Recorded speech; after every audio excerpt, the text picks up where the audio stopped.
Bom, e nós temos aqui a grande questão, que é a parte mais complexa, então, a parte mais extensa, que é a dos tempos, ok? Que essa é a que causa, então, a dificuldade em aprender verbos. E que muitas vezes a gente fala que o verbo é uma classe gramatical muito decorativa. Porque na língua portuguesa, especificamente, nós temos muitos desdobramentos dos tempos verbais, né? Dos tempos que são presente, pretérito e futuro. Eles vão se desenvolver, né, e se abrir em diferentes outros tempos derivados. Isso, então, gera muitas vezes um conflito na hora de escrever e definir exatamente em que tempo ele está, em que tempo este verbo se encontra, né? E na sua conjugação principalmente, ok? Já que muitas vezes essas conjugações, a depender da pessoa, vão coincidir, né? Como muitas vezes a primeira pessoa e a terceira pessoa coincidem na sua formação, ou até vão ser iguais em diferentes tempos, ok? Então, nós precisamos ter aí em mente quais são esses diferentes tempos, quais são as suas definições e o que eles implicam, ok? Qual o seu significado? Qual o significado do seu nome, certo? Quando nós pensamos nos aspectos, por exemplo, dos tempos pretéritos, ok? Dos aspectos pretéritos, nós precisamos saber o que significa esse perfeito, imperfeito ou mais que perfeito, ok? Esses aspectos indicam, então, a duração desse tempo, ok? Porque na fala a gente sabe que nem tudo é tão simples assim como presente, passado e futuro.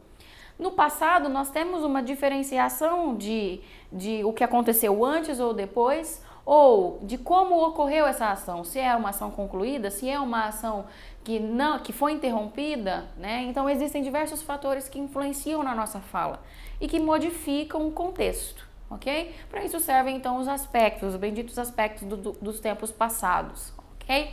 Vamos lá, então. Para simplificar, eu fiz um esqueminha aí de cada tempo e a exemplificação usando a terceira pessoa, já que é a pessoa mais regular de todos os tempos, ok? E que tem uma coincidência muitas vezes, como eu já disse, com a primeira pessoa.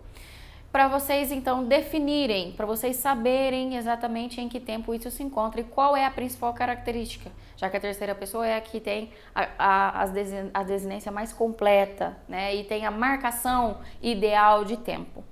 Para isso, então, nós temos, né, nos tempos, as formas primitivas e as formas derivadas.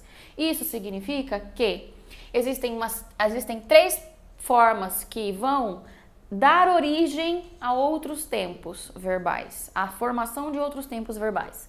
Essas 3 formas primitivas são o presente do indicativo, o pretérito perfeito e o infinitivo pessoal.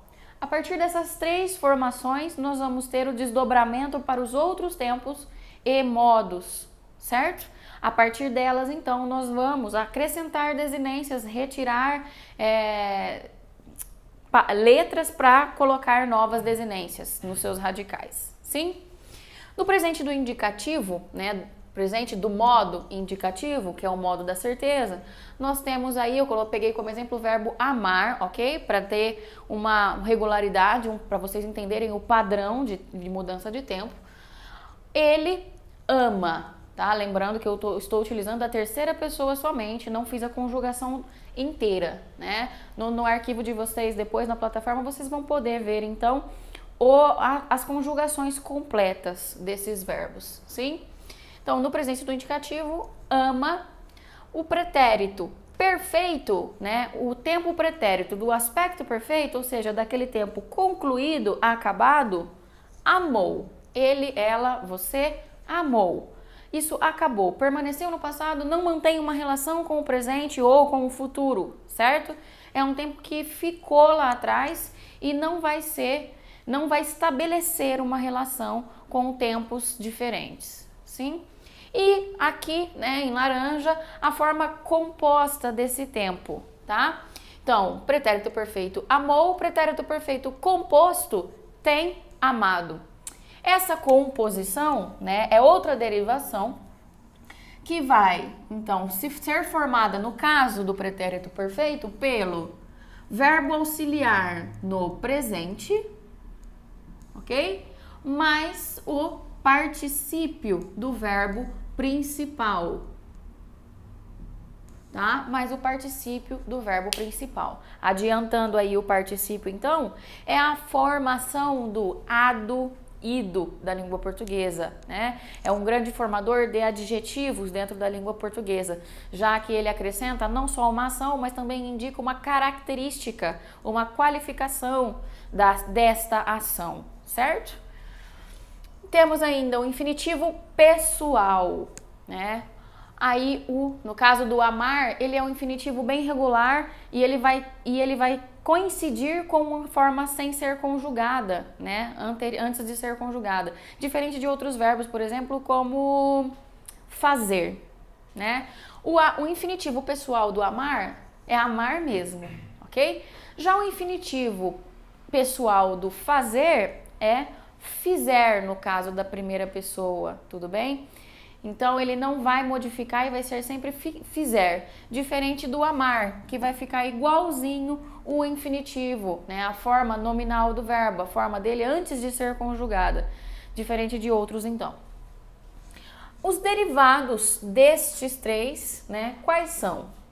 Nós temos os derivados do presente do indicativo, como o presente do subjuntivo, o imperativo, afirmativo e negativo.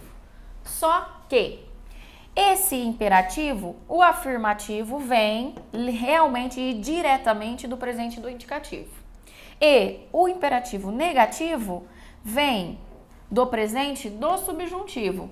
A gente diz que ele é derivado, né, do presente do indicativo, porque é óbvio, se o presente do subjuntivo vem do indicativo também, né, o negativo virá, consequentemente, do indicativo. Mas, quando nós aprendemos isso na escola, nós aprendemos, então, que a forma negativa do imperativo vem do presente do subjuntivo. Então, só para explicar para vocês o porquê, então, dessa nomenclatura. O subjuntivo vem do indicativo, tudo bem? Então, a partir dele, nós vamos ter outros desmembramentos.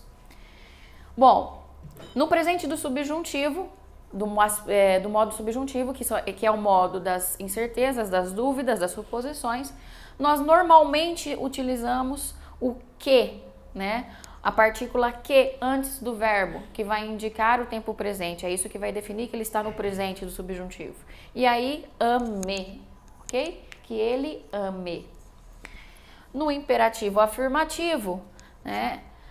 Ame, ok? No afirmativo, que vem, então, que é a terceira pessoa. Se fosse o tu, seria amar, ok? Na terceira pessoa, eu sei que eu troco a sílaba da conjugação, a letra, perdão, da conjugação.